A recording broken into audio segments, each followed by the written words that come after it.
Homeopathy దళపతి ప్రసాద్ రెడ్డి. ఆయన ఓ అసాధారణ వ్యక్తి, అనితర సాధ్యమైన మహాశక్తి. అందరూ నడిచే మార్గంలో కాకుండా తనకొక కొత్త మార్గాన్ని సృష్టించుకుని ఆ మార్గం ద్వారా ప్రజలకు ఎంతో కొంత మేలు చెయ్యాలనే లక్ష్యంతో అడుగులు వేశారు. ఆయన ఎంచుకున్న మార్గమే ఆయనకు కొత్త ఉత్సాహాన్నిచ్చింది, జీవితానికి దిశానిర్దేశం చేసింది. హోమియో వైద్యంలో కొత్త ఆవిష్కరణలకు నాంది పలికింది. ఆ ఆవిష్కరణలే ఆయన్ను ప్రజలకు చేరువ చేశాయి, ఆయన్ను ఓ దైవాన్ని చేశాయి, ఓ మహోన్నత మూర్తిగా నిలిపాయి. ఆ మహోన్నత మానవతా రూపమే ప్రసాద్ రెడ్డి. KSS ప్రసాద్ రెడ్డి గారు కోవెలకుంట్ల మండలం గులదుర్తి గ్రామంలో అయ్యపురెడ్డి, వెంకట లక్ష్మమ్మ దంపతులకు జన్మించారు. KSS ప్రసాద్ రెడ్డి గారి ప్రాథమిక విద్యాభ్యాసం ఆయన స్వగ్రామం అయిన కోవెలకుంట్ల మండలం గులదుర్తిలోని మండల పరిషత్ ప్రాథమిక పాఠశాలలో మరియు ఉన్నత విద్య జిల్లా పరిషత్ హైస్కూల్లో అభ్యసించడం జరిగింది. ఎవరో ఒకరు ఎప్పుడో ఒకప్పుడు నడవరా, ముందుగా అటో ఇటో ఎటో వైపు అన్నాడు సిరివెన్నెల సీతారామ శాస్త్రి. అవును, ఇది నిజంగా నిజం. అందరూ నడిచే దారిలో కాకుండా అందరికీ ఉపయోగపడే దారిలో వెళ్లాలని చేసిన ఆయన సంకల్పం మహోన్నతమైనది. ఆ సంకల్ప సిద్ధిలో కష్టాలు నష్టాలు పలకరించినా ఆయన కుంగిపోలేదు. బాధలు కన్నీళ్లు వచ్చినా ఆయన చలించలేదు. తన లక్ష్య సాధనను దృష్టిలో ఉంచుకుని ఆ వైపుగా కృషి ఆరంభించాడు. అలా మొక్కవోని పట్టుదలతో నిరంతరం శ్రమించి హోమియో రంగంలో అద్భుతాలు సృష్టించి మహాశక్తిగా ఎదిగాడు. హోమియోపతి దళపతిగా మన ముందు నిలిచాడు. మనుషుల ప్రాణాలను కాపాడే దైవంగా మారి సాక్షాత్తు ఆ భగవంతుడు పంపిన వరప్రసాదంగా మారాడు. ఇంకొక మంచి డాక్టర్ వరప్రసాద్ రెడ్డి గారని, చాలా గొప్ప డాక్టర్ హోమియోపతిలో హైదరాబాద్లో ఉన్నారు. అయితే ఆయనకి పబ్లిసిటీ అది ఇష్టం లేకనో ఏమో ఎక్కువగా బయట తెలియదు, కానీ చాలామంది హైదరాబాద్లో ఉన్నవాళ్ళు ప్రసాద్ రెడ్డి గారి కోసం వెళ్తారు. ఆ ప్రసాద్ రెడ్డి గారు is the greatest homeo physician. ఈ సభాముఖంగా ఆయనకు కూడా చెప్తున్నాను, మా కుటుంబ సభ్యులందరికీ మీరు ట్రీట్ చేస్తున్నందుకు సర్వదా కృతజ్ఞతలు సార్.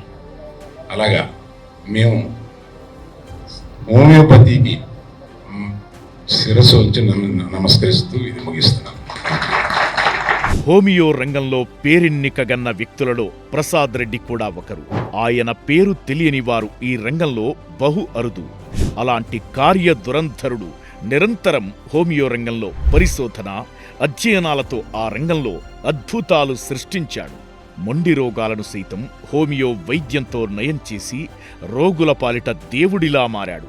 తన యావత్ జీవితాన్ని హోమియో వైద్యానికి అంకితం చేసిన ప్రసాద్ రెడ్డిది ఓ విలక్షణమైన వ్యక్తిత్వం. నాలాగా రచయితలు చాలా మంది ఉంటారు, దర్శకులు చాలా మంది ఉంటారు, పొలిటీషియన్స్ చాలా మంది ఉంటారు, డాక్టర్లు చాలా మంది ఉంటారు, వైద్యాలు చాలా ఉన్నాయి.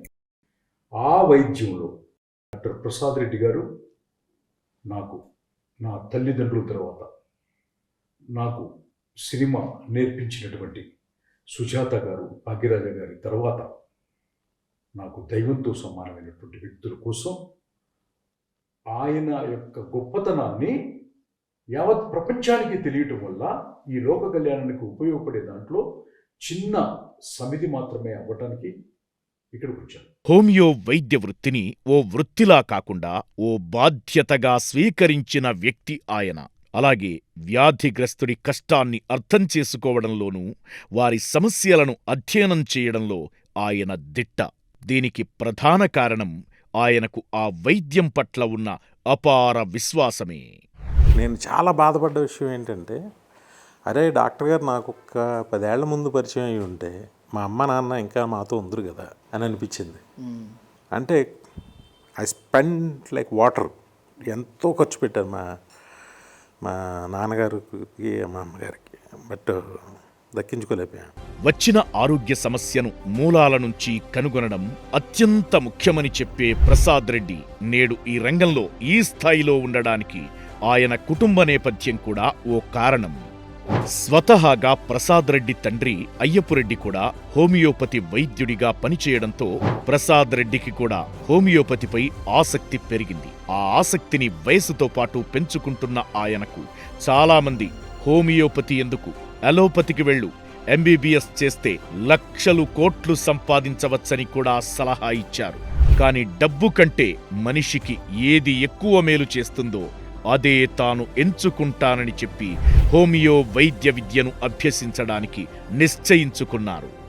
ఎప్పుడూ నలుగురి మేలు కోసం పనిచెయ్యినాయన అంటూ తన తల్లి వెంకటలక్ష్మమ్మ చెప్పిన మాటలను మదిలో ఉంచుకుని రోగం మూలాలపై దృష్టి పెట్టి వైద్యం చేసే హోమియోపతి వైద్యమే తన మార్గమని ప్రసాద్ రెడ్డి భావించి ముందుకెళ్లారు. తండ్రి అయ్యపురెడ్డి ఇచ్చిన ప్రోత్సాహ సహకారాలతో ప్రసాద్ రెడ్డి 1977లో హైదరాబాద్లోని కాచిగూడ జయసూర్య హోమియో మెడికల్ కాలేజీలో హోమియో డిగ్రీ చదివారు. ఆ తరువాత 1981-84 మధ్య ఎంబీబీఎస్ను కూడా అదే కాలేజీ నుంచి పూర్తి చేశారు. అలాగే doctor Guru Nanak health university Ludhiana నుంచి పీజీ పూర్తి చేశారు. హోమియో విద్యను అభ్యసిస్తున్న రోజుల్లోనే ఆ వైద్యంపై మరింత ఆసక్తిని పెంచుకుని ఎప్పటికప్పుడు హోమియో వైద్యంపై వస్తున్న అధ్యయనాలు క్షుణ్ణంగా చదివేవారు. ఈ రంగంలో వెలుగు చూస్తున్న అనేక పరిశోధనా పత్రాలను అధ్యయనం చేసి కాలక్రమంలో హోమియో వైద్యంపై పట్టు పెంచుకున్నారు. చదువు పూర్తయిన తరువాత తన పూర్తి కాలాన్ని జనానికి కేటాయించాలని నిర్ణయించుకుని ప్రభుత్వ ఉద్యోగం కోసం ప్రయత్నించారు. 1986వ సంవత్సరం జనవరి నెలలో పబ్లిక్ సర్వీస్ కమిషన్ పరీక్షల్లో విజయం సాధించి తద్వారా కడప జిల్లాలోని కమలాపురం హోమియోపతి మెడికల్ ఆఫీసర్గా బాధ్యతలు చేపట్టారు. కాని ఏ లక్ష్యం కోసం ప్రభుత్వ ఉద్యోగంలోకి వచ్చారో అది నెరవేరకపోవడంతో అసంతృప్తి చెందిన ఆయన ప్రభుత్వ ఉద్యోగాన్ని వదిలేసి సొంత ప్రాక్టీస్ ప్రారంభించారు. హోమియో వైద్యానికి మరింత ప్రాచుర్యం తీసుకొచ్చే క్రమంలో ఆయన తన వైద్య సేవలు అందించారు. ఇలా హోమియో వైద్యుడిగా ఒకవైపు సేవలందిస్తూనే మరోవైపు హోమియో రంగంపై విస్తృతంగా పరిశోధనలు చేశారు. రోగానికి మూలమేంటి, ఆ మూలానికి హోమియో వైద్యంతో ఎలా చెక్పెట్టవచ్చనే అంశాలపై తీవ్రంగా పరిశోధించి తన పరిశోధన ఫలితాలకనుగుణంగా రోగులకు వైద్యం చేసేవారు. ఈ అకుంఠిత దీక్షే ఆయన్ను హోమియో రంగంలో ఓ విశిష్ట వ్యక్తిగా నిలబెట్టింది. ఈ రంగంలో ఓ అనితర సాధ్యమైన వైద్యుడిగా ప్రాచుర్యాన్ని తీసుకొచ్చింది. అనేక రోగాలకు చక్కటి హోమియో వైద్యాన్ని అందించేలా చేసింది. వ్యాధిని మొక్కదశలోనే గుర్తిస్తే హోమియో వెంటనే దానికి శాశ్వత పరిష్కారాన్ని చూపిస్తుందని ఆయన పరిపూర్ణంగా నమ్మి వైద్య సేవలు అందించారు. ఏ వ్యాధి అయినా మానులా మారినా కూడా హోమియో పనిచేస్తుంది, కానీ సమయం ఎక్కువ తీసుకుంటుందని ప్రసాద్ రెడ్డి చెబుతుంటారు. ఇప్పటికీ హోమియో వైద్యంపై ప్రజల్లో అనేక అనుమానాలు, అపోహలు ఉన్నాయి. కాని ఆ అనుమానాలు, అపోహలు కేవలం అపోహలు మాత్రమేనని ప్రసాద్ రెడ్డి చేసి చూపించారు. అలోపతి వైద్యం కంటే హోమియోపతి వైద్యం ఎంతో ఉత్తమమైనదని ఆయన తన చేతల ద్వారా నిరూపించారు. ఇప్పటికీ హోమియో మందులపై ఉన్న అనుమానాలు, అపోహలు నివృత్తి చేయడానికి ఆయన సిద్ధంగా ఉన్నారు.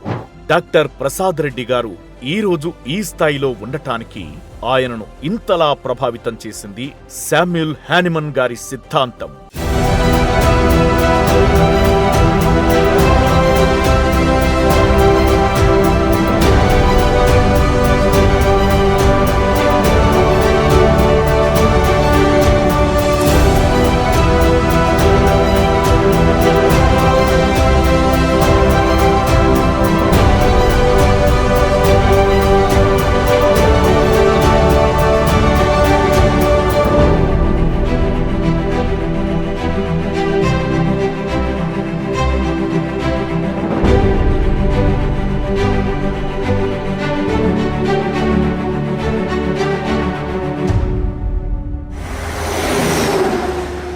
ప్రముఖ ప్రఖ్యాతిగాంచిన హోమియోపతి పితామహుడు డాక్టర్ శామ్యూల్ హానిమన్ గారి మాన్యుమెంట్ దగ్గరకు వెళుతున్నాం.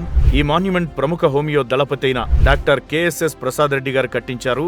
ఇది ఆంధ్రప్రదేశ్లోని కోవెలకుంట్ల మండలం గులదుర్తి గ్రామంలో ఉంది. ఇది హైదరాబాద్కు సుమారు 347 కిలోమీటర్ల దూరంలో ఉంది. డాక్టర్ KSS ప్రసాద్ రెడ్డి గారిని ఇంతలా ఇన్స్పైర్ చేసిన హోమియోపతి పితామహుడు డాక్టర్ శామ్యూల్ హానిమన్ గారి గురించి ఆయన మాటల్లోనే విందాం.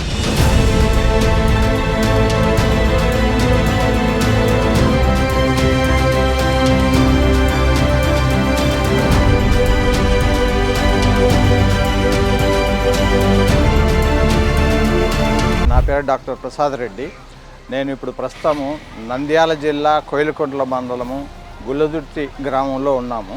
మనం ఇప్పుడు హోమియోపతి వైద్య పితామహుడైన డాక్టర్ శామ్యూల్ హనిమాన్ గారి మాన్యుమెంట్ దగ్గర ఉన్నాము. ఈ మాన్యుమెంటు 2014 సంవత్సరంలో ఆయన 170వ వర్ధంతి సందర్భంగా ఈ గుల్లదుర్తి గ్రామంలో ఇది స్థాపించటం జరిగింది. ఈ గుల్లదుర్తి గ్రామంలోనే ఎందుకు స్థాపించడం జరిగింది అంటే ఇది నా స్వస్థలము. సో నా స్వస్థలములో ప్రపంచంలోనే అత్యంత గొప్ప వైద్య విధానాన్ని అందించిన మహానుభావుడి స్మృతికి చిహ్నముగా ఇది నిర్మించడం జరిగింది. హోమియోపతిని కనిపెట్టిన మహానుభావుడు డాక్టర్ శామ్యూల్ హనిమాన్ గారు 1755 సంవత్సరము ఏప్రిల్ 10వ తారీఖు జర్మనీ నగరంలోని మైసన్ అనే నగరంలో జన్మించారు.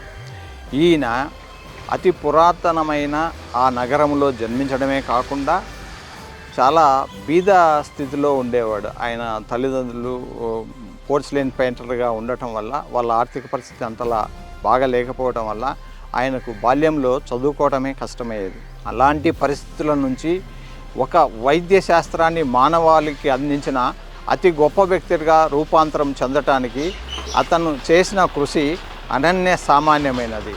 ఆ కృషి ఫలితమే మనము ఈరోజు చూస్తున్న హోమియోపతి అనే ఒక గొప్ప వైద్య శాస్త్రము జనబాహుల్యములో ఎంతోమంది రోగులను వాళ్ళ యొక్క ఆరోగ్య సమస్యల నుంచి సంరక్షించి వాళ్ళను ఆరోగ్యం వైపు అడుగులు వేసేలా ఆ ప్రకృతి ప్రసాదించిన డాక్టర్ హనుమాన్ గారిచే గుర్తించబడిన హోమియోపతియే ముఖ్య కారణము.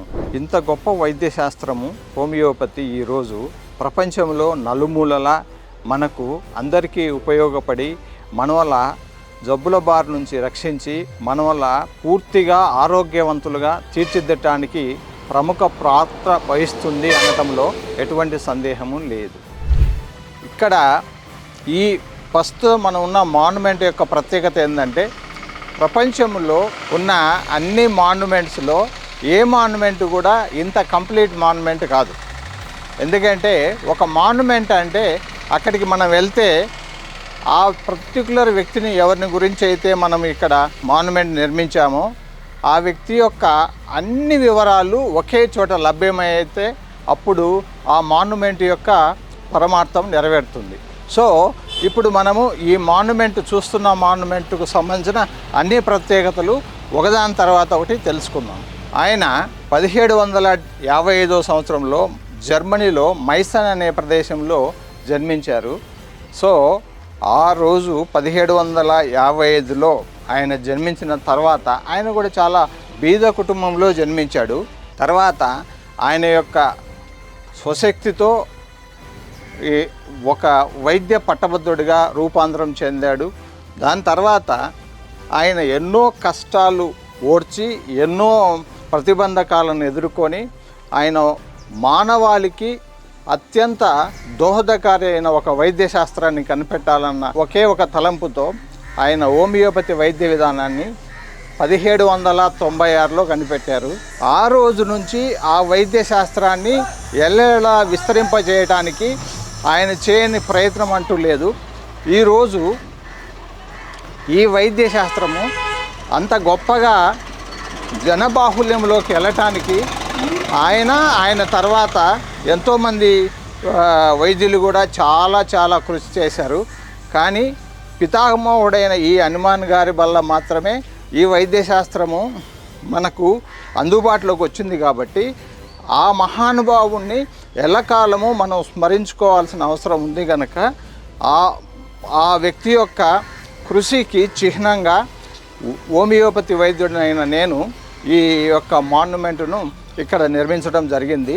సో ఈ మాన్యుమెంట్ యొక్క ప్రత్యేకతలు వన్ బై వన్ మనం ఇప్పుడు Hanuman's life at a glance అని మీరు చూస్తున్నారు.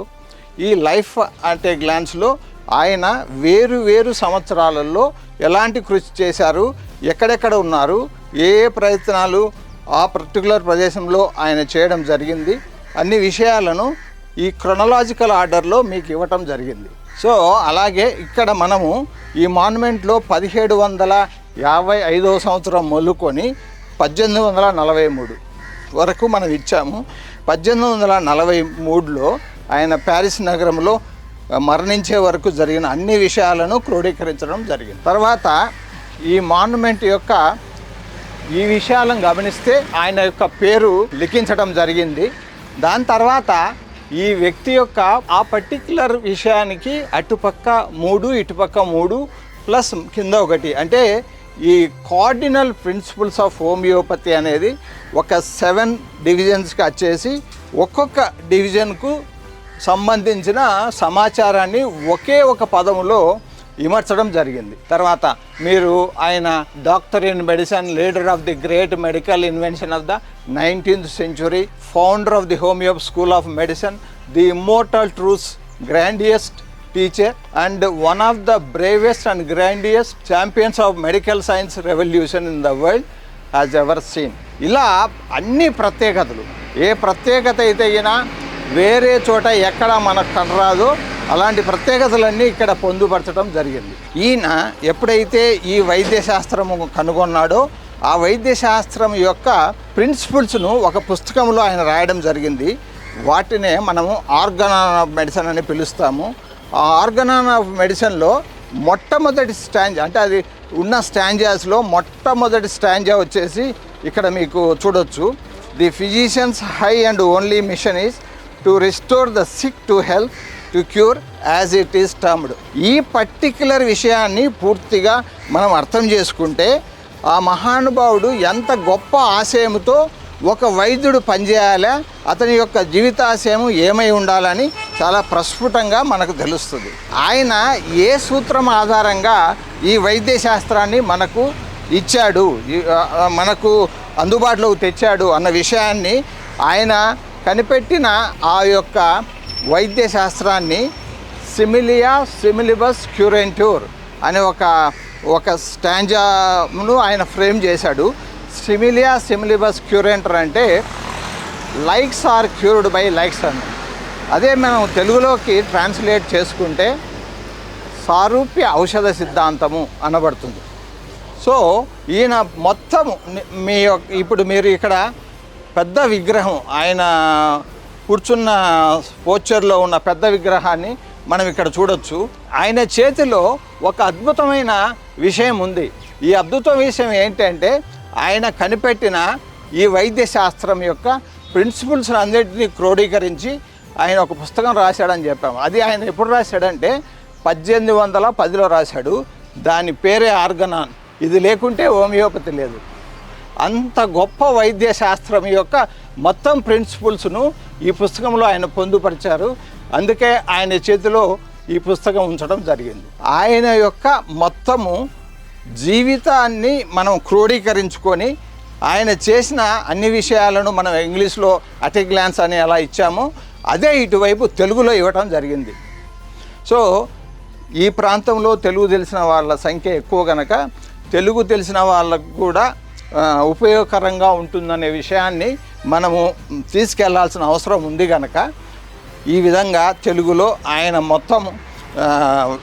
మొత్తము చిత్రాన్ని ఇక్కడ ఏ సంవత్సరంలో ఆయన వైద్యశాస్త్రాన్ని పట్టభద్రుడయ్యాడు, ఎన్నో సంవత్సరంలో ఆయన ఏ కాలేజీ నుంచి పట్టభద్రుడయ్యాడు, ఇవన్నిటినీ క్రోడీకరించుకొని మనము చివరికి ఈ ముందే చెప్పినట్ల ఆ మహోన్నత వ్యక్తికి నివాళిగా ఆయన 150వ వర్ధంతి సందర్భంగా ఈ చిత్రశిల్పము 2/7/2014లో ఇక్కడ స్థాపించడం జరిగింది. తర్వాత మనం ఇక్కడ చూస్తే ఆయన ఇంత గొప్ప ప్రపంచ ప్రఖ్యాతి కలిగిన వైద్యాన్ని ప్రజలకు తీసుకెళ్ళిన తర్వాత ఆయన ప్యారిస్కి వెళ్ళి అక్కడ చాలా గొప్పగా ఆయన రాణించబడ్డాడు. ఆ మహానుభావుడు ఆయనకు డెత్ ఎప్పుడు జరిగిందంటే ఆయన డెత్ ప్యారిస్ నగరంలో 1843లో 2 జూలై రోజు జరిగింది. సో ఆయన ఇక్కడ మీరు చూస్తే ఒకటి ఉంది, నాన్ ఇన్యూటిస్ విక్సే అని. నాన్ ఇన్యూటిస్ విక్సే అనే దాన్ని మనము ఇంగ్లీష్లోకి ట్రాన్స్లేట్ చేస్తే నాట్ లీవ్డ్ ఇన్ వైన్. ఈ ప్రపంచంలో ఏ వ్యక్తి అయినా తను చనిపోవటానికి ముందు నేను వృధాగా జీవించలేదు అని చెప్పి చనిపోయిన ఒకే వ్యక్తి ఈ మహానుభావుడైన శామ్యూల్ హనిమాన్ గారు. సో అటువంటి మహోన్నత వ్యక్తిని మన ప్రాంతంలో మనకు తెలిసిన వైద్య శాస్త్రాన్ని అవలంబిస్తున్న వ్యక్తిగా నేను ఆయనకు కృతజ్ఞతాపూర్వకంగా ఏదైనా చేయాలంటే ఈ మాన్యుమెంట్ నిర్మిస్తే నేను ఈ ప్రపంచాన్ని తెలియజెప్పిన వాడిని అవుతా. అంటే ఈ ప్రాంతానికి ఈ ప్రపంచ ప్రఖ్యాత హోమియోపతి వైద్యుని గురించి తెలియజెప్పిన అవకాశం నాకు వచ్చింది కనుక దీన్ని నేను సద్వినియోగం చేసుకొని ఈ ప్రాంతంలో నాకు స్వగ్రామంలో ఈ విషయాన్ని ఇంతలా మనము విస్తృతపరచడానికి అవకాశం ఉంది కనుక ఇక్కడ ఈ యొక్క మాన్యుమెంట్ను స్థాపించాం. మొట్టమొదటి మూల సూత్రం గురించి చెప్పుకోవాలి. అదే హోమియోపతికి జీవపట్టు. దాన్నే సిమిలియా సిమిలిబస్ క్యూరెంటర్ అంటారు. సిమిలియా సిమిలిబస్ క్యూరెంటర్ అంటే likes are cured by likes అని అర్థం. దీన్నే మనం తెలుగులో సారూప్య ఔషధ సిద్ధాంతము అని అంటాం. సారూప్య ఔషధ సిద్ధాంతము అంటే ఏ పదార్థానికి మానవుల్లో జబ్బును కలిగించే శక్తి ఉందో అదే పదార్థానికి పొటెంటైజ్ చేసిన తర్వాత అదే జబ్బును తొలగిస్తుంది అనే అర్థం. ఇక హోమియోపతికి సంబంధించి మరొక గొప్ప సూత్రం ఏంటంటే ప్రాణశక్తి. దాన్నే మనము వైటల్ ఫోర్స్ అంటాం. వైటల్ ఫోర్స్ అనేది ఎప్పుడైతే ఏ వ్యక్తిలో బలహీనం అవుతుందో అప్పుడు మాత్రమే జబ్బు ఆ వ్యక్తిని ఆక్రమిస్తుంది. కాబట్టి ఈ బలహీనపడిన వైటల్ ఫోర్స్ను తిరిగి యథాస్థితికి తీసుకొచ్చేదానికి ఉపకరించే సాధనమే హోమియోపతి. హోమియోపతి వల్ల ఈ ప్రాణశక్తి ఏదైతే ఈయన బలహీనపడిందో ఆ ప్రాణశక్తి తిరిగి యథాదశకు తీసుకువచ్చి ఆ రోగాన్ని ఆ వ్యక్తి నుంచి తొలగించి అతనికి పూర్తి స్వస్థతను చేకూరుస్తుంది. హోమియోపతి ఒక మనిషిని సంపూర్ణంగా స్టడీ చేసిన తర్వాత, సంపూర్ణంగా స్టడీ చేయడం అంటే అతని యొక్క మానసిక స్థితిని శారీరక స్థితిని రెండింటినీ స్టడీ చేసిన తర్వాత అప్పుడు ఆ వ్యక్తి యొక్క పూర్తి లక్షణాలను క్రోడీకరించుకోవటం పూర్తి అవుతుంది. సో ఈ రకంగా ఏ మందునైతే మనం చూస్ చేసుకుంటున్నామో ఆ మందు ఆ వ్యక్తిలోని మానసిక శారీరక లక్షణాలను పూర్తిగా కవర్ చేసిన మందు అయి ఉండటం వల్ల మాత్రమే అతనికి ఆ జబ్బు నుంచి విముక్తి కలిగి అతనిలో శాశ్వత నివారణకు మార్గం ఏర్పడుతుంది. అసలు మనిషిలో జబ్బు ఎందుకు వస్తుందన్న విషయం చాలా కీలకమైన అంశం. మనిషిలో జబ్బు రావటానికి 3 మయాజమ్స్ కారణం, అంటే వ్యాధిని పుట్టించే కారణాలు అంటారు వాటిని, మయాజం అంటారు దాన్ని. అసలు మనిషిలో జబ్బు ఎందుకు వస్తుంది అనేది ప్రధానమైన విషయం. ఈ ప్రధానమైన విషయాన్ని మొట్టమొదటగా ప్రపంచానికి వ్యాధికి కారకమైన ఏజెంట్స్ అంటారు. వాటిని కనుగొన్న ఖ్యాతి హోమియోపతి ఫౌండర్ డాక్టర్ హనుమాన్ గారికి మాత్రమే దక్కుతుంది. ఆయన వ్యాధి మనుషులలో రావటానికి ముఖ్య కారణాలు 3 ఉన్నాయని చెప్పారు. వాటినే మయాజమ్స్ అని చెప్పారు. మయాజం అంటే ఏదైనా సరే ఒక వ్యక్తిలో ఒక జబ్బు జనించటానికి ఉపకరించే విషయము అనే అర్థము. దాన్ని దృష్టిలో పెట్టుకొని ఆయన 3 విభాగాలుగా ఈ యొక్క వ్యాధి కారక ఏజెంట్లను విభజించారు. అది మొదటిది సోరా, 2 సైకోసిస్, 3 సిఫిలిస్. సో ఈ సోరా అనే విషయము ఎప్పుడైతే మనిషిలో ఫంక్షనల్ డిస్టర్బెన్సెస్ అనేటివి మొదలవుతాయో దానికి కారణమైనది సోరా. 2 టిష్యూ ప్రొలిఫరేషన్స్ ఎప్పుడైతే మనిషిలో స్టార్ట్ అవుతాయో దానికి ఉపకరించే మయాజము సైకోసిస్. తర్వాత స్ట్రక్చరల్ డిస్టర్బెన్సెస్ ఎప్పుడైతే మనిషిలో మొదలవుతాయో దానికి కారణభూతమైంది సిఫిలిస్. ఇలా ఈ 3 మయాజముల వల్ల మాత్రమే ఏ వ్యక్తిలోనైనా ఒక జబ్బు రుగ్మత ఏర్పడుతుంది. అసలు ఒక వ్యక్తిలో జబ్బు రావటానికి ఆ జబ్బు పట్ల అతను స్పందించే గుణం, ఈ స్పందించే గుణాన్ని ససెప్టబిలిటీ అంటారు. ససెప్టబిలిటీ అంటే అది ప్రతి ఒక్క జీవరాశి యొక్క అతి ముఖ్యమైన లక్షణం. ఆ ససెప్టబిలిటీ అంటే ఏంటంటే it is the quality of the living organism either to reject or accept a stimuli. So ఈ ససెప్టబిలిటీ ఉన్నప్పుడు మాత్రమే ఏ జబ్బైనా మనలోకి ఎంటర్ అవుతే అది అతన్ని బాధిస్తూ అది రుగ్మతగా మారి అతన్ని వ్యాధికి గురి చేస్తుంది. ఇక రెండవది ఇడియోసింక్రసీ. ఇడియోసింక్రసీ అంటే అతను పుట్టుకతోనే అతనికి వచ్చే ఒక స్వాభావికమైన జబ్బును ఆకర్షించే లక్షణం. సో ఈ ససెప్టబిలిటీ ఇడియోసింక్రసీ వల్ల మాత్రమే ఎవరిలోనైనా ఒక జబ్బు రావటము రాకపోవడం అనేది జరుగుతుంది. ఇక హోమియోపతి ఇంత గొప్ప సైన్స్గా మారటానికి అది మందుల తయారీ విధానంలో అనుసరిస్తున్న అతి గొప్ప పద్ధతి వల్ల మాత్రమే అది సాధ్యమైంది. దాన్నే మనము సక్కషన్ అంటారు. సక్కషన్ అంటే ఒక పదార్థాన్ని ఎంత సూక్ష్మంగా విభజించుకుంటా వెళ్తే అందులోని శక్తి అంత ఎక్కువగా జనిస్తుందని అర్థం. సో ఎంత తక్కువగా విభజించడం అంటే ఒక పదార్థాన్ని తీసుకొని దాన్ని ఒక వాహనము ద్వారా, అంటే ఇప్పుడు రెక్టిఫైడ్ స్పిరిట్ ఉందనుకోండి, దాంట్లో కలిపి ఆ రెక్టిఫైడ్ స్పిరిట్ యొక్క క్వాంటిటీని పెంచుతూ ఈ యొక్క మందు యొక్క సైజును తగ్గిస్తూ వెళ్తే అందులో వెలువడే చిట్ట చివరి శక్తి ఏదైతే ఉందో అది అత్యుత్తమైంది అని అర్థము. ఆ శక్తి మాత్రమే మనలో ఉండే జబ్బు శక్తిని అధిగమించే శక్తిని పొందుతుంది కనుక మనం ఇచ్చే మందు శక్తి ఎప్పుడూ కూడా ప్రాణశక్తికి సహకరిస్తూ ఈ జబ్బు శక్తిని అధిగమించేదే ఉన్నప్పుడు మాత్రమే ఆ జబ్బు ఆ వ్యక్తి నుంచి తొలగించబడుతుంది. సో ఒక జబ్బు శక్తి కన్నా మనం ఇచ్చే మందు శక్తి ఎక్కువ ఉన్నప్పుడు మాత్రమే ఆ జబ్బు ఆ వ్యక్తి నుంచి తొలగించబడుతుంది. సో మనం ఇచ్చే ఈ మందు శక్తి ఎలా మనము గొప్ప శక్తిగా మార్చడం అనేదే మనము మాట్లాడుకోవాల్సిన అంశం. ఆ పద్ధతినే హోమియోపతిలో సక్కషన్ అంటారు. దాన్నే పొటెంటైజేషన్ అని కూడా పిలుస్తారు. పొటెంటైజేషన్ అంటే ఒక పదార్థం యొక్క సైజును ఎంతలా తగ్గించుకుంటా వెళ్తే అందులో ఉండే అంతిమంగా శక్తి అంత గొప్పగా తయారవుతుందని అర్థం. సో మనము ఈ హోమియోపతి మందు రూపంగా ఇస్తున్న ఈ పదార్థం ఏదైతే ఉందో అది పదార్థంగా ఎప్పుడూ కూడా గోచరించదు. అది ఓన్లీ శక్తిగా మాత్రమే గోచరించే స్థితికి ఈ పొటెంటైజేషన్ అయిన ప్రక్రియ తోడ్పడుతుంది కనుక ఇలా అత్యుత్తమ స్థాయికి పొటెంటైజ్ చేయబడిన ఏ మందు అయినా కానీ ఎంతటి జబ్బు శక్తినైనా తొలగించే శక్తిని కలిగి ఉండటం వల్ల ఆ జబ్బు ఆ వ్యక్తి నుంచి తొలగించబడుతుంది. హోమియోపతిలోని మరొక గొప్ప అంశం ఏంటంటే treat the patient not the disease. రోగి ప్రధానం కానీ రోగం ప్రధానం కాదనేది దీని అర్థం. రోగి అంటే ఎవరు? రోగి అనేవాడు ఏ మానవుడైనా 3 విషయాల యొక్క సమ్మేళనం. 1 దేహము, 2 ప్రాణశక్తి, 3 మనస్సు. మనస్సు లేనిదే మానవుడు లేడు. మనస్సు ద్వారా మాత్రమే అతని యొక్క సకల విషయాలు మానవ దేహాల రూపంలో మనకు కార్యాలుగా మారుతూ ఉన్నాయి.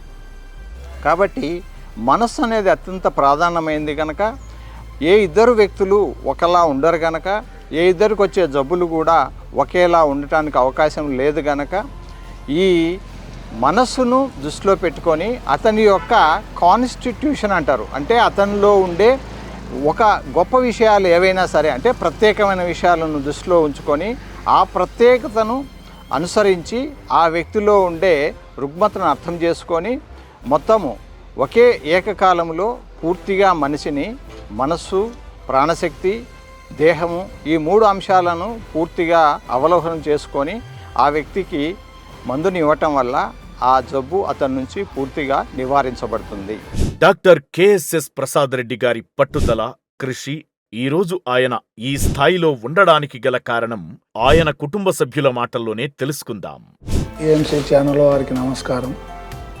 మాది గుల్లదుర్తి గ్రామం. మా తల్లిదండ్రులు అయ్యప్పరెడ్డి గారు, వెంకటలక్ష్మమ్మ గారికి మేము 4 సంతానము. 4 సంతానంలో మా పెద్ద అన్నగారు డాక్టర్ KSS ప్రసాద్ రెడ్డి, తర్వాత ఆయన ప్రభాకర్ రెడ్డి, 3వ ఆయన డాక్టర్ మాధవ్ రెడ్డి, 4వ ఆయన నేను లక్ష్మీకాంత్ రెడ్డి.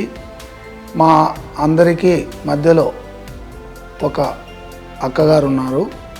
2 చెల్లెలు, 2 అక్కగారు. ఇక మా నాన్నగారు ఈ గ్రామంలో హోమియోపతి వైద్యం అంటే ఏదో తెలియని టైంలోనే ఆ హోమియోపతిని 50 సంవత్సరాలంటే ఈ పొద్దుటికి 100 సంవత్సరాలు అవుతుంటుంది. 100 సంవత్సరాల కిందటనే ఈ వైద్యాన్ని జనాలకు ఇవ్వడం మొదలు చేసినాడు. అప్పటి నుండి ఇప్పటి వరకు మా కుటుంబంలో నా వరకు కూడా ఈరోజు ఆ వైద్యాన్ని కొనసాగిస్తూ ఉన్నాము. మా అన్నగారు గురించి చెప్పాలంటే, మా అన్నగారు తర్వాత రెడ్డి హాస్టల్లో హైదరాబాద్లో హోమియోపతి చదవడం మొదలుపెట్టినాడు. ఆ కాలంలో ఎన్ని రకాల ఇబ్బందులు ఉన్నాయి కానీ తన కుటుంబ సమస్యలను ఏవి కూడా మనసులోకి రాకుండా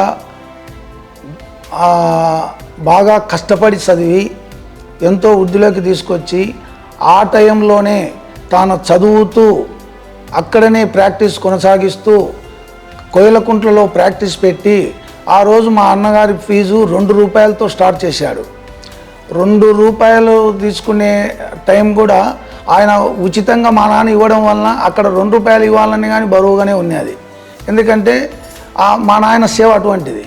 కానీ మా అన్న నిర్విరామంగా కష్టపడుతూ ఆ విధంగా చేసి హోమియోపతి కోర్సును పూర్తి చేసిన తర్వాత మా కుటుంబం అదృష్టం కొద్దో లేకపోతే ఇంకొకటో మా అన్నకు సీనియర్ మెడికల్ ఆఫీసర్ పోస్ట్ వచ్చింది.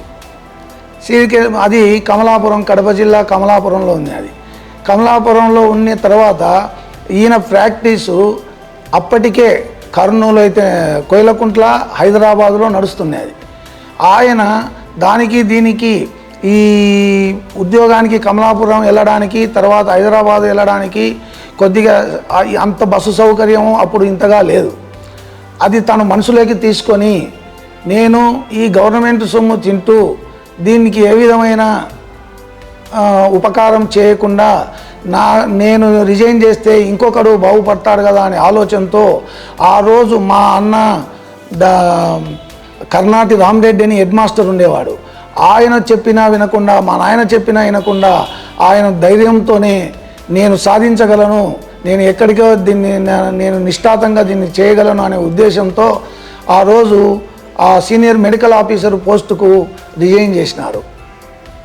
తర్వాత తన కష్టంతో ప్రతినిత్యం కర్నూలులో ప్రాక్టీస్ పెట్టి ఎన్నో ఒడిదుడుకులకు ఎదుర్కొని తర్వాత ప్రతినిత్యం నన్ను అడిగితే ప్రతినిత్యం చదివేవాడు. మా వదినే చెప్పేది పెళ్ళైన తర్వాత, రాత్రి పడుకుంటాం, ఎప్పుడో రాత్రి లైట్ పడే ఉంటుంది, ఏంటండి ఇది రోజు పడి ఉంటుంది, ఏంది కథ అని. ఏమో దాంతో ఏం లేదు, నేను చదువుకుంటాను నేను అన్నట్లు ఉన్నాడు. ఇప్పటికి కూడా ఈ రోజుకు కూడా ఆయన ఇంకా నిరంతర విద్యార్థి. తర్వాత నాకు విపరీతమైన తుమ్ములు వచ్చేటివి, అంటే రోజు ఒక 200 వచ్చేటివి. మా అన్న దగ్గరికి వెళ్ళాను కర్నూలు వెళ్తే ఏంటి పరిస్థితి ఇది అంతే. ఒక డోస్ వేసినాడు. ఈ రోజుకు నాకు 55 సంవత్సరాలు ఉన్నాయి, ఇప్పటి వరకు తుమ్ములు అనేటివి కూడా రావడంలే. ఆ విధంగా ఆయన వైద్యం ఎంత గొప్పదో చెప్తున్నా. మేము గొప్పలు చెప్పుకోవాలని కాదు, ఒక్కరోజు నాకే 200 తుమ్ములు వచ్చేటివి ఆగిపోతున్నాయంటే అది ఎంత నిష్ఠాతంగా దాన్ని వైద్య శాస్త్రాన్ని క్షుణ్ణంగా అర్థం చేసుకున్నాడో మీరు గమనించాలా. చెప్తూ మర్చిపోయాను, మా అన్నగారికి అమెరికా నుండి ఒక పేషెంట్ ఫోన్ చేశాడు. ఇదైతే మిరాకిల్, నేను ఎక్కడ వినాలి ఇట్లాంటి కూడా చేస్తారు అని. ఏం సార్ మీ ప్రాబ్లం ఏందో చెప్పండి అని మా అన్నయ్య గారు అడిగితే, సార్ మీది 2 గంటలు నాకు టైం కావాలి సార్ అని అడిగాడంట.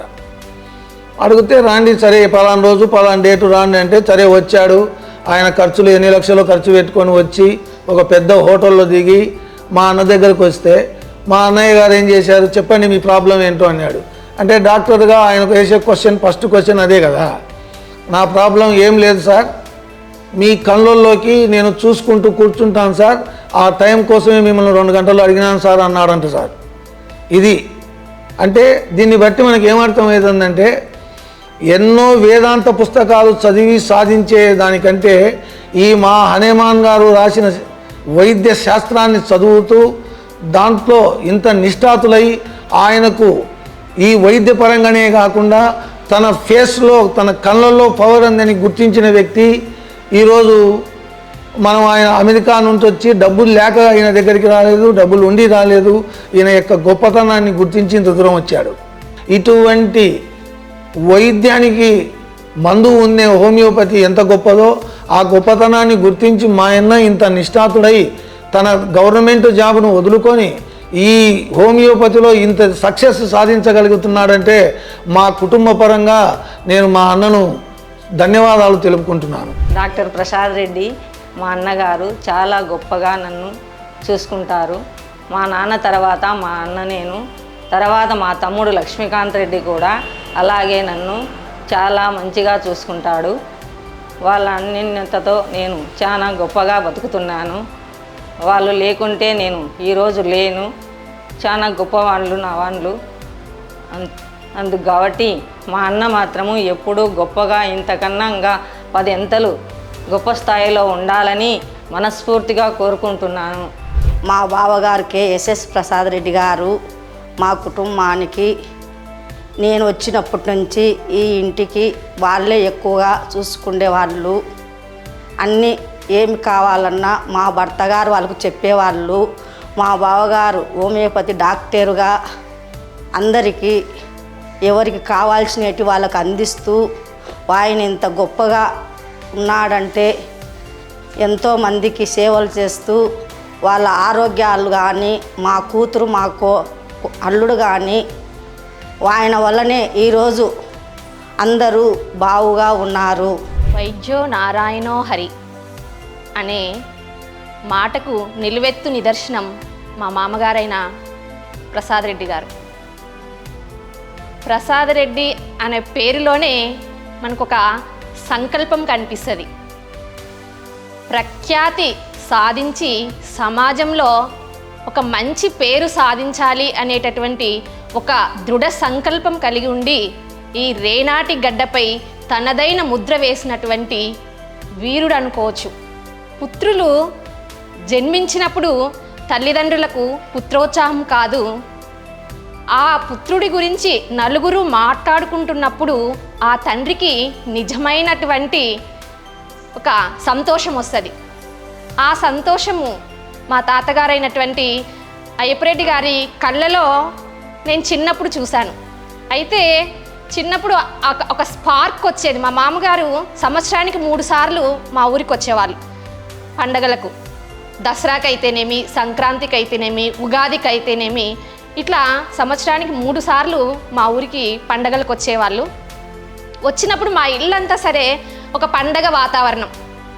మేము చిన్నగా పిల్లలుగా ఉన్నప్పుడు మా ఇల్లంతా చాలా పండగ వాతావరణంతో ఉండేది మామగారు వచ్చినప్పుడు. ఆ సందర్భంలో ఎంతమంది ఉన్నా, అంటే మేము మామగారు లేనప్పుడు కూడా మా ఈ ఇంటికి వచ్చేవాళ్ళము, తాతను అమ్మమ్మను అందరినీ చూసేవాళ్ళము. కానీ మామ వచ్చినప్పుడు మాత్రము మా తాత కళ్ళలో నాకే తెలియనటువంటి ఒక స్పార్క్ చూసేదాన్ని. నాకు ఆ రోజు తెలియలేదు ఏమి ఆ మెరుపు ఏమి, దానికి కారణం ఏమి అనేది నాకు. అంటే అప్పుడు నేను చిన్నపిల్లగా ఉన్నాను కాబట్టి ఆ విషయం నాకు తెలియలేదు.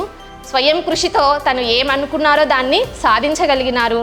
ఈరోజు ప్రతి ఒక్కరూ ఆయన యొక్క వైద్యం అనేటటువంటి ఫలాలను, ఎప్పుడు కూడా చెట్టు యొక్క వేళ్ళు అనేటటువంటివి చేదుగానే ఉంటాయి, దాని నుంచి వచ్చేటటువంటి ఫలాలు మాత్రం చాలా చాలా అమృత తుల్యాలన్నమాట. అంటే చాలా స్వీట్గా ఉంటాయి. అదేవిధంగా మామగారు చిన్నప్పుడు ఎన్నో ఒడిదుడుకులతో, అంటే ఆ చెట్టు వేళ్ళు ఎంత చేదుగా ఉంటాయో అంత చేదు లాంటి జీవితంలో ఎలాంటి కష్ట నష్టాలు ఎదురైనా సరే వాటన్నింటినీ ఒకటొకటి తను చేరాల్సినటువంటి లక్ష్యం అక్కడ ఉంది. దారిలో చాలా ముళ్ళ కంపలు ఉన్నాయి, అయ్యో ఈ ముళ్ళ కంపలు ఉన్నాయి, నేను ఇక్కడే ఆగిపోతా, వెళ్తే నాకు కుచ్చుకుంటాయి, నాకు గాయం అవుతుంది అని చెప్పేసి అనుకొని ఇక్కడే ఆగిపోతే తన లక్ష్యాన్ని చేరుకోలేడు. చిన్నప్పుడే ఒక లక్ష్యం అనేది ఏర్పరచుకున్నాడు. దానిలో నేను ఒక ప్రత్యేకమైనటువంటి ముద్ర వేయాలి అని అనుకున్నారు. కాబట్టి చిన్నగా వెళ్తూ దారిలో ఉన్నటువంటి ముళ్ళ కంపలన్నింటినీ తీసేసుకొని తన లక్ష్యాన్ని చేరుకొని ఇప్పుడు ఒక స్వర్గం లాంటి ఒక ప్రపంచాన్ని సృష్టించుకున్నాడు. ఆ స్వర్గంలో అందరూ కూడా తనకు కావలసినటువంటి ఈ పేషెంట్లు అయితేనేమి, అంటే ఒక దేవతల్లాగా అనుకుంటున్నాం కాబట్టి ఆయన ప్రపంచాన్ని ఒక స్వర్గం అనుకోవచ్చు, అందులో ఉన్నటువంటి పేషెంట్లని ఒక భగవంతునిలాగా అనుకోవచ్చు. కాబట్టి ఆ విధంగా అనుకోగలుగుతున్నాడు కాబట్టే అంత మంచి వైద్యాన్ని వాళ్ళకు అందించగలుగుతున్నారు, వాళ్ళ సమస్యలన్నింటినీ కూడా తీర్చగలుగుతున్నాడు. ఈ సందర్భంగా మామగారు తను పుట్టినటువంటి తన తల్లిదండ్రులకు, ఈ ఊరుకు ఎంత మంచి పేరు తెచ్చినారో అదేవిధంగా తనకు గురు స్థానంలో ఉన్నటువంటి హనుమాన్ గారికి కూడా అదే ఒక ప్రత్యేకమైనటువంటి స్థానం తీసుకొచ్చినారు అనే చెప్పుకోవచ్చు. మనకు ప్రపంచంలోనే ఇక్కడ 2వ విగ్రహాన్ని పెట్టడం జరిగింది. నాకు తల్లిదండ్రుల తర్వాత మనం ఎక్కువగా ఎవరికి స్థానం ఇస్తాము అంటే గురువులకే స్థానం ఇస్తాము. తల్లిదండ్రులకు ఇవ్వాల్సినటువంటి సముచితమైనటువంటి స్థానాన్ని ఇవ్వడం జరిగింది. అదేవిధంగా నేను ఈ వృత్తిలో ఇంత సాధించడానికి నాకు మూల కారకుడు ఎవరు అంటే నాకు విద్య నేర్పించినటువంటి గురువు. ఆ గురు స్థానంలో ఎవరున్నారు అంటే నేను ఇంత పేరు సంపాదించడానికి ప్రధానమైనటువంటి కారకుడు హనుమాన్ గారు అని చెప్పేసి ఆయనను ప్రత్యేకంగా ఇక్కడ ఎక్కడే కానీ మన ప్రపంచంలో లేనటువంటి ఒక విగ్రహాన్ని తీసుకొని వచ్చి ఇక్కడ స్థాపన చేసి ప్రతి ఒక్కరు కూడా ఈయన ఎవరు అని ఒక ప్రశ్న ఉదయించేలాగా ఆయన ఫోటో ఆయన విగ్రహాన్ని మనం చూస్తుంటేనే ఎవరు ఈయన అనేటటువంటి ఒక ప్రశ్న మనకు ఒకసారి ఒక ప్రశ్న తలెత్తింది అంటే దానికి సమాధానం కోసం మనం వెతుకుతాం. అట్లా ప్రతి ఒక్కరు కూడా చాలామంది నా తోటి సహ ఉపాధ్యాయులు ఉన్నారు, ఇక్కడ పనిచేసే వాళ్ళు, ఈ మండలంలో పనిచేసే వాళ్ళు చాలామంది ఉన్నారు. గుల్లగుర్తిలో హనుమాన్ విగ్రహం ఏంది, అప్పటి వరకు మా కుటుంబం యొక్క విషయాలు ఏమీ తెలియదు టీచర్లకి, మా సహ ఉద్యోగులకి. అప్పుడు ఈ విగ్రహాన్ని చూసిన తర్వాత మీరు ఎవరు, ఏమి, ఎందుకు ఇక్కడ ఈ విగ్రహాన్ని పెట్టడం జరిగింది అని చెప్పేసి అన్నీ కూడా మామగారి గురించాలు. అయ్యో మామూలుగా మనము చదువు నేర్చుకున్నటువంటి గురువులనే ఒక్కొక్కసారి మనము మర్చిపోతూ ఉంటాము. ఆయన ప్రత్యక్ష గురువు కాదు మామకి, ఎట్లా పరోక్ష గురువు అన్నమాట. ప్రత్యక్ష ఏకలవ్య శిష్యునిలాగా మామగారు కూడా హనుమాన్కు ఏకలవ్య శిష్యుడు అనే చెప్పుకోవచ్చు. ప్రత్యక్షంగా విద్యను బోధించినటువంటి గురువులనే మనం ఈరోజు విస్మరిస్తున్నటువంటి ఈ సమయంలో, ఈ సందర్భంలో పరోక్షంగా తన ద్వారా తను కనుగొన్నటువంటి హోమియో వైద్యం ద్వారా ఆయన రాసినటువంటి ఎన్నో పుస్తకాల ద్వారా చదివి అందులో ఉన్నటువంటి విషయాలన్నింటినీ కూడా నేర్చుకొని ఆకలింపు చేసుకొని దాని ద్వారా తన కొత్త కొత్త మెడిసిన్ కనుక్కోవడం అయితేనేమి దీని అన్నింటికీ మూలకారకుడు ఎవరు అని చెప్పేసి హనుమాన్ గారు అని చెప్పేసి ఆయనకి ఇవ్వాల్సినటువంటి ఆయనను ఒక ఉన్నతమైనటువంటి స్థానంలో భగవంతుడికి మనం అందరం కూడా అల్టిమేట్ భగవంతుడు అంటాం, భగవంతుని కంటే కూడా ఎక్కువ స్థానంలో నిలుపుకున్నారు అని ఆయన మాటల ద్వారానే తెలుస్తుంది. ఆయనకి ఇచ్చేటటువంటి ప్రాధాన్యత ద్వారానే, ఇంపార్టెన్స్ ద్వారానే తెలుస్తుంది అన్నమాట. అట్లా ఆయన తన అభివృద్ధికి కారకుడైనటువంటి అంటే తనకు జన్మనిచ్చినటువంటి తల్లిదండ్రులకు ఒక సముచితమైనటువంటి స్థానాన్ని ఇచ్చినాడు. అదేవిధంగా తనకు గురువు అయినటువంటి ఒక ఏకలవ్య శిష్యునిలాగా ఆయనకి ఏమైతే ఇవ్వగలరో, ఆయనకి ఏమైతే చేయగలరో అదంతా కూడా చూసి ఒక దేవునిలాగా చూస్తున్నటువంటి వ్యక్తి అన్నమాట. ఎప్పుడైతే మనకు విద్యను బోధించినటువంటి గురువులను మనము మర్చిపోమో, విస్మరించమో ఖచ్చితంగా వాళ్ళు అత్యున్నతమైనటువంటి స్థితిలో మూలాలను ఎప్పుడు కూడా మనము ఈరోజు అన్ని అభివృద్ధిని సాధించినాము, చాలా బాగున్నాము అని అనుకోవచ్చు, కానీ మనం వచ్చినటువంటి మూలాలను మాత్రం మనం ఎప్పుడూ మర్చిపోకూడదు. ఆ మూలాలను మర్చిపోయినటువంటి వ్యక్తి మా మామగారు. అందుకే ఈరోజు ఇంత ఉన్నతమైనటువంటి స్థితిలో నలుగురు కాదు దాదాపుగా అందరూ మాట్లాడుకునేటటువంటి స్థాయికి చేరుకోగలిగినారు. కాబట్టి ఈ సందర్భంగా మా కుటుంబ సభ్యుల మంత్రం కూడా ఎంతో గర్వంగా ప్రసాద్ రెడ్డి గారు మా మామగారు, ప్రసాద్ రెడ్డి గారు మా మామగారు అని చెప్పేసి గర్వంగా చెప్పుకునేటటువంటి స్థితిలో మేమందరం ఉన్నాము. తర్వాత తరాల వారికి కూడా ఇలాంటి వారిని ఒక ఇన్స్పిరేషన్గా చెప్పచ్చు. ఇలాంటి వ్యక్తి గురించి మీడియా ద్వారా చాలామందికి తెలిస్తే ఇంకా అంటే మన నుంచి ఆయన ఆశించేది ఏమీ లేదు, ఆయన నుంచి మనమే తీసుకోవాల్సినటువంటి ఫలాలు చాలా ఉన్నాయి. ఆయన ఆ వైద్య విధానం అనేటటువంటి దాన్ని, ఆ వైద్యం అనేటటువంటి దాన్ని మనము అందుకొని మనకి ఏ సమస్యలు ఉన్నా ఆ సమస్యలన్నింటినీ తీర్చుకోగలిగితే అంతకంటే ఇంకా మించింది ఏమీ లేదు. కాబట్టి ఈ సందర్భంగా మా మామగారి గురించి మాట్లాడడానికి నాకు ఈ అవకాశం ఇచ్చినటువంటి మీకు ప్రత్యేకంగా ధన్యవాదాలు తెలియజేస్తూ సెలవు తీసుకుంటున్నాను. డాక్టర్ KSS ప్రసాద్ రెడ్డి గారు, రామాచార్యులని పేరు గల నేను, ఇరువురం కూడా బాల్య స్నేహితులు. మాది గుళ్ళదుర్తి గ్రామ పాఠశాలల్లో ప్రాథమిక పాఠశాల అలాగే ఉన్నత పాఠశాలలో చదువుకున్నటువంటి విద్యార్థులు. చిన్నప్పటి నుంచి కూడా స్నేహమే కాకుండా సామాజిక కార్యక్రమాల్లో ఎక్కువ ఆసక్తి కలిగేటువంటి వ్యక్తి ప్రసాద్ రెడ్డి గారు. అనేక సాంఘిక కార్యక్రమాల్లో మాతో పాటు కలిసి పాల్గొన్నటువంటి వారు. అంతేకాకుండా తాను ఏదైనా సరే జీవితంలో సాధించాలనేటువంటి ఒక లక్ష్యము బాగా ఉన్నటువంటి వ్యక్తి, ఒక ఉన్నతమైనటువంటి లక్ష్యం కలిగినటువంటి వ్యక్తి. కాబట్టి ఆ రోజుల్లో బాల్యంలో చూసినటువంటి ఆ లక్ష్యం ఏదో ఈరోజు నా కళ్ళకు కనిపించినట్టుగా కనిపిస్తూ ఉంది. ఈనాడు ముఖ్యంగా భాగ్యనగరంలో హోమియోపతి వైద్య విధానంలో ఒక గొప్పనైనటువంటి డాక్టర్గా ప్రసిద్ధి పొందాడు అని అంటే అది చిన్ననాటి నుంచి వారి యొక్క మనస్సులో నాటుకున్నటువంటి ఆ బీజం ఏదైతే ఉందో ఆ హోమియోపతి వైద్య బీజం అనేటువంటిది రోజు రోజుకు పెరుగుతూ ఒక మహా వటవృక్షంలాగా వ్యాప్తించడం జరిగింది. అది నాకు చాలా సంతోషాన్ని కలిగించేటువంటి అంశం. అందుకనే మేమిద్దరం ఎప్పుడు కలిసినా ఈ విషయాల గురించే చర్చించుకుంటాం. తర్వాత వారికి వైద్య విధానంలో ముఖ్యంగా హోమియోపతి వైద్య విధానమే వారికి అలవడ్డానికి కారణం వాళ్ళ తండ్రి కాతాయప్ప రెడ్డి గారు నిజంగా ఎక్కడ వైద్యశాస్త్రం చదువుకోకపోయినా ఆయనకున్నటువంటి పరిజ్ఞానం కావచ్చు, అనుభవం కావచ్చు, పుస్తక పరిజ్ఞానం కావచ్చు, వాటితో హోమియోపతి వైద్యంలో మంచి పేరు సంపాదించారు. మా గుళ్ళదుర్తి గ్రామమే కాకుండా పరిసర గ్రామాల నుంచి చాలామంది వచ్చి ఆయన దగ్గర చికిత్స పొందేటువంటి వారు. ఆయన చేసేటువంటి చికిత్స వలన ఎలాంటి వ్యాధులైనా సరే ఆ రోజుల్లో తగ్గిపోయేటువంటివని కళ్ళారా మేము చూసేటువంటి సన్నివేశాలు ఇవన్నీ కూడా బహుశా తల్లిదండ్రుల యొక్క ఆ సేవా భాగ్యమే తర్వాత కాలంలో ప్రసాద్ రెడ్డి గారు కూడా అలవడిందని చెప్పుకోవచ్చు. ప్రసాద్ రెడ్డి గారు 10వ తరగతిలో ఇంగ్లీషులో 100కి 80% సాధించారు ఆ కాలంలో. తర్వాత కోయలగుంట జూనియర్ కాలేజీలో చేరినాం. ఇద్దరం కలిసి సైకిల్ మీద కోయలగుంటకు గుల్లవృత్తికి తిరిగే వాళ్ళము. మధ్యాహ్నం కూడా ఊరికి వస్తూ ఉండేవాళ్ళము. డాక్టర్ గారు తన పట్టుదలతో వాళ్ళ తండ్రి గారి ప్రోత్సాహంతో హోమియోపతి డాక్టర్గా చేరి అందులో విజయం సాధించారు. వారు మొదటి నుంచి కృషి పట్టుదల చేసి కక్ష్య సాధింపుతో నేను ఏదైనా సాధించాలి అని సాధించి అది ఈరోజు నిరూపించి ఉన్నారు. నిజంగా మా ఊరికి ప్రసాద్ రెడ్డి గారు గర్వకారణం. మా ఊరిలో ఇంతటి మహా వ్యక్తి మరొకరు లేరంటే ఆశ్చర్యం కాదు. అదేవిధంగా వీరి తండ్రి గారు డాక్టర్ వృత్తి చేస్తూ హోమియోపతి, అల్లోపతి, ఆయుర్వేదము 3 వైద్యాలు తెలిసి ప్రజలకు ఉచితంగా వైద్యం చేసేవాడు. ఎప్పుడు కూడా డబ్బు ఆశించి లేడు. చివరి వరకు కూడా ఉచితంగా చేసి ఉన్నాడు. నేను ఒక తూరి మీరు డబ్బులు సంపాదించకపోతే ఎట్లా చిన్న వాళ్ళ పరిస్థితి అంటే వాళ్ళకు మనమే సంపాదించి పెట్టాలరా, పనికొదారు కావాల్సిందే అని అన్నాడు. అంటే అంతటి ఉదాత్తమైన వ్యక్తి అయ్యప్ప రెడ్డి గారు. ఆ తండ్రి గారి బలం వల్లనో ప్రోత్సాహం వల్లనో ఈరోజు డాక్టర్ గారు ప్రపంచ ప్రఖ్యాతిగాంచారంటే మేమంతా ఎంతో గర్వపడుతున్నాము.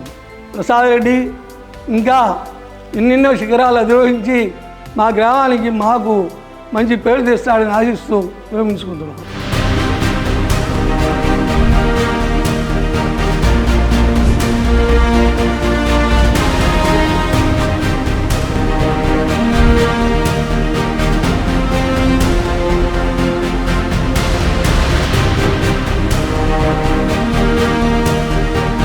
PMC ప్రేక్షకులకు నమస్కారములు. నేను కర్నూలు పట్టణవాసిని. హోమియోపతి గురించి నేను డాక్టర్ ప్రసాద్ రెడ్డి గారి యొక్క సేవల గురించి, తర్వాత నా జీవితకాలంలో అతని ద్వారా జరిగినటువంటి సేవలను గురించి మీకు ఇప్పుడు మీ ముందు చూస్తున్నాను. మా అమ్మాయి చిన్నప్పుడు 3 సంవత్సరాల వయసులో ఒక స్కిన్ ప్రాబ్లం వల్ల అతని దగ్గరికి రావాల్సి వచ్చింది. తర్వాత అంతకుముందు జరిగినది ఏమంటే ఒక హోమియోపతి డాక్టరు ఆమె లోపల ఉన్నటువంటి యొక్క జబ్బును అతడు బయటికి తీయగలిగినాడు. కానీ దాన్ని ఎన్ని రోజులు పోయినా మార్చలేకపోయినాడు, తగ్గించలేకపోయినాడు. అందువల్ల మళ్ళీ ఈ డాక్టర్ గారు హైదరాబాద్కు నుంచి వచ్చేవాళ్ళు ఒక 84 సంవత్సరంలో. వచ్చినప్పుడు ఆయన దగ్గరికి వచ్చేవారు. పెద్ద వాళ్ళని చూసి ట్రీట్మెంట్ చేస్తుంటే ఇతడేమిటి ఇంత అబ్బాయిలాగా ఉన్నాడు, చిన్న చదువుకుంటున్న స్టూడెంట్ లాగా ఉన్నాడు, ఇతడు ఏం ట్రీట్మెంట్ చేయగలడు మా పాపకు అని అనుకొని ఇంకా నేనేమంతా పట్టించుకోలేదు. తర్వాత ఇతని పేరు రావడం మొదలైంది కొన్ని సంవత్సరాల తర్వాత. అంటే దాదాపు ఒక 20 సంవత్సరాల కొద్ది రోజుల తర్వాత అయింది. ఆ తర్వాత పేరు రావడం వచ్చినప్పుడు మళ్ళీ మా అమ్మాయిని అక్కడ తీసుకుపోయింటే డాక్టర్ గారు ట్రీట్మెంట్ మొదలుపెట్టి 2 సంవత్సరాలు ఆయన ఉదయము సాయంత్రము అట్లా ఎప్పుడు ఆయన చూడాలనిపిస్తే ఆ పాపను చూసి దానికి మందు ఇచ్చి దాంట్లో ఉన్న జబ్బును